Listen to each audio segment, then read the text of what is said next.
On item 46.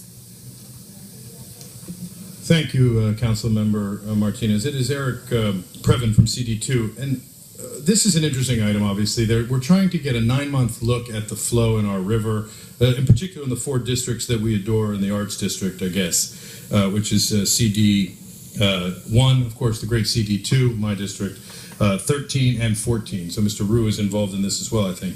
Or no, maybe that's not his district. In any case, my question is, how much does this cost? I mean, we don't have any flow, and we're going to have a lot of flow in 9 months. So if this is to show that we have a lot of water, so as we seek, our big rollout of the river, which Mr. O'Farrell will be dancing about momentarily, obviously we want to get that thing going. What we don't want to do is waste a lot of money. So the question is, why is the Arts District Council involved in this kind of an engineering project? Because whenever I see money moving over to the NoHo Arts Council, I get very, very concerned, naturally, as a resident of that area.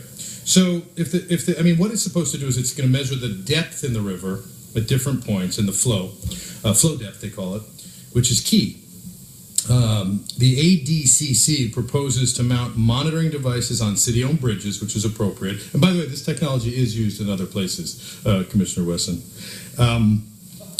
Information from the sensors will then be transmitted remotely, so we can get our IT folks excited about that and incorporate it into an algorithm that will then predict the potentially hazardous. Now, how in the world we're going to predict? We know that if it rains a lot, it's dangerous, get out of there. I just hope this is not an expensive rollout of computer technology for Bureau of Engineering that's housed in the NoHo Arts District. Please tell me that that's not what this is. Please tell me that this is a very inexpensive, appropriate way to just simply gauge the flow during what is going to be the historic El Nino. Actually, aren't there other people who look at this? Doesn't DWP have any sense of how much water is running through the river, or doesn't anybody pay attention to that? Isn't Frank Geary available to give us a sense of what he thinks? Thanks. Thank you, Mr. Previn. Next.